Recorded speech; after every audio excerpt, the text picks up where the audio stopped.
Ok, dân chụp như đi thái nếu mình nâng riêng to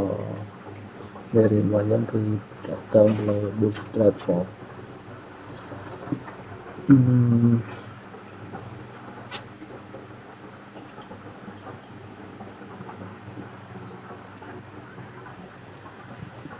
ok, ta là dân của tao về riêng và dân tiếp thì mình sẽ gặp Bootstrap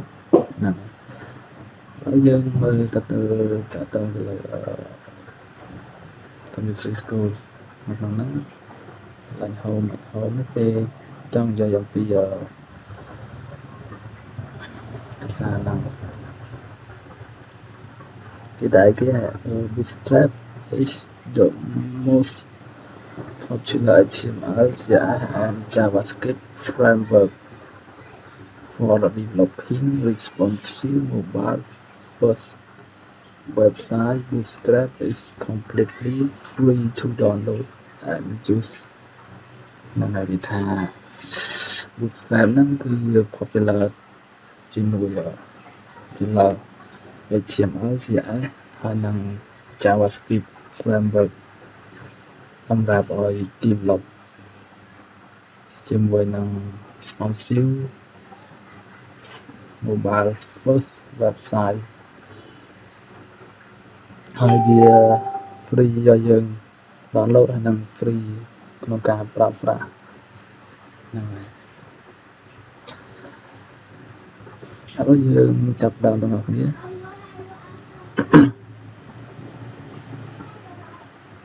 ណា start គេសួរថាហេតុអ្វីបានយើងត្រូវប្រើសំទោសគេសួរថា Bootstrap គឺជាអ្វីគេដាក់ខាងក្រោមថា Bootstrap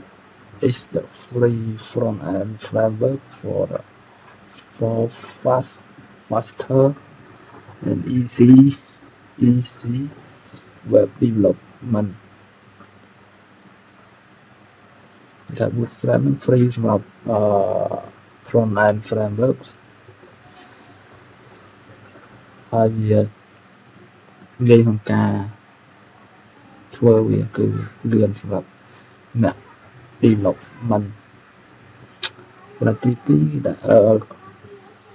Bootstrap include HTML CSS based design template for the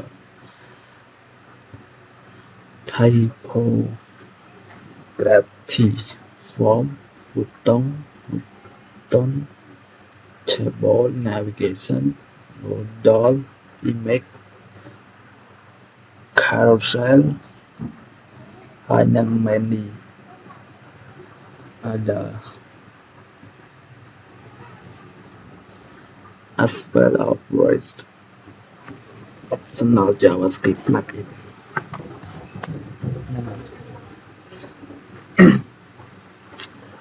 แล้วយើងទៅអនុវត្តរបស់គ្នាខ្លះហើយយើងសរសេរ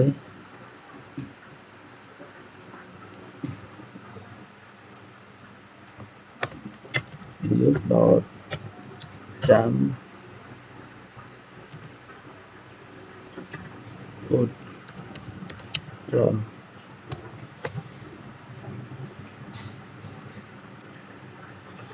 អាចនឹងអាចសេខុសចាំប៊ូត្រង់សេខុសមែនអូដល់មកទៀតខ្ញុំដាក់ h1 hello world ធ្វើការ refresh ដាក់វានឹងចេញ background ជារូបភាពហ្នឹងអាហ្នឹងសម្រាប់ខ្លះចាំ boot ត្រង់ហ្នឹងហើយវានឹងចេញ background បែបហ្នឹងឥឡូវខ្ញុំចង់បានតិចនេះវាមកកណ្ដាលចំកណ្ដាល screen យើងមានខ្លះមួយគេដាក់ថាតិចដល់ center តិចដល់ center តិចហ្នឹងខ្ញុំរត់មកកណ្ដាលមកកណ្ដាលហើយ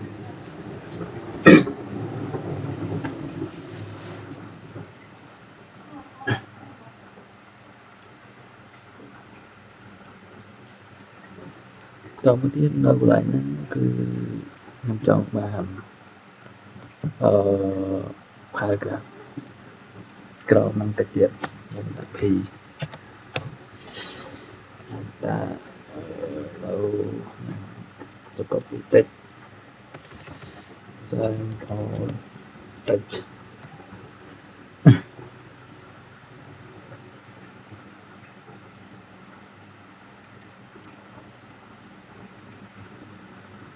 pass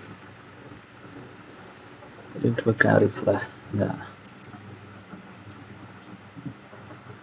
ឡើយខ្ញុំអត់ចង់បានច្រើនទេខ្ញុំចង់បានតែប៉ុណ្ណា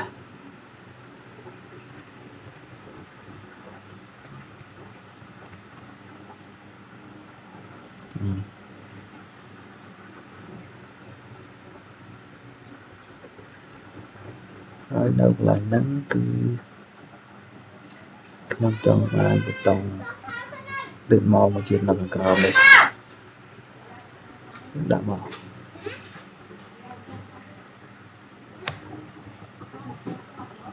អេ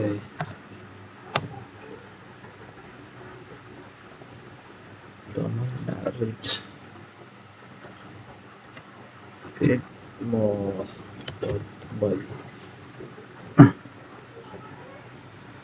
ចេញពីមកហើយប៉ុន្តែនៅកន្លែងពីមកហ្នឹងគឺខ្ញុំចង់ដាក់ជា background ខ្ញុំដាក់ background ពណ៌បៃតងដាក់ class មួយដាក់ btn ដល់ size វានឹងចេញ background ហ្នឹងពណ៌បៃតងនេះតមកទៀតខ្ញុំអត់ចង់បានប៊ូតុងហ្នឹងធំទេខ្ញុំចង់បានតូចជាងហ្នឹងដាក់ btn ដល់ sm small device នេះអូខេ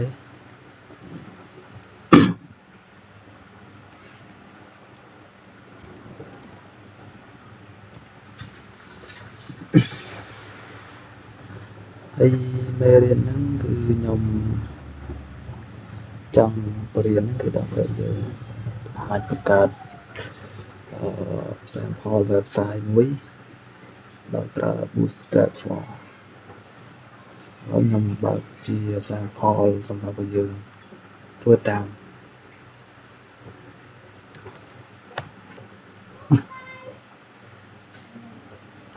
ណា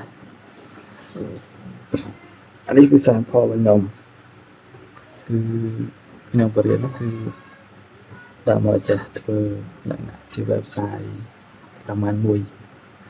សម្រាប់យើងធ្វើការផុសនៅព័ត៌មានអីឬក៏ជាចំណេះដឹងសម្រាប់ធ្វើការចែកចម្លែកដល់អ្នកចំនួនក្រោយខ្ញុំចង់បង្ហាញជាប្រភេទហ្នឹងហើយយើងចុចទៅលើអានេះគឺប្រភេទ category អានេះគឺជាប្រភេទផុសរបស់យើងផុសហើយខ្ញុំចុចទៅលើ category នេះដោយសារនៅក្នុងហ្នឹងហើយជាអត់ទាន់មានតំណែងទេ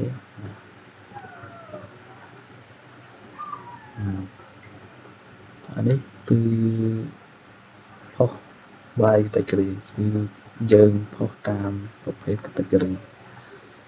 ទៅប្រភេទ detail ណា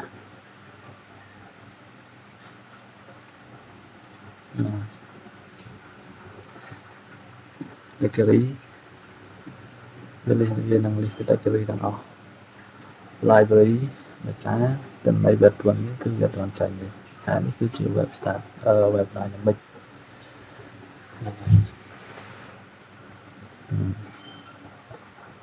អូខេ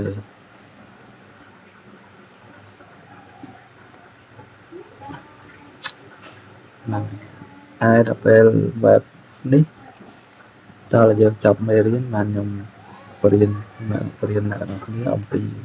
ធ្វើអាហ្នឹងមកឥឡូវគឺយើងpracticeគឺអត់ទាន់សរសេរជាវិជ្ជាទេហ្នឹងមេរៀនហ្នឹងគឺមានតែប៉ុណ្ណឹង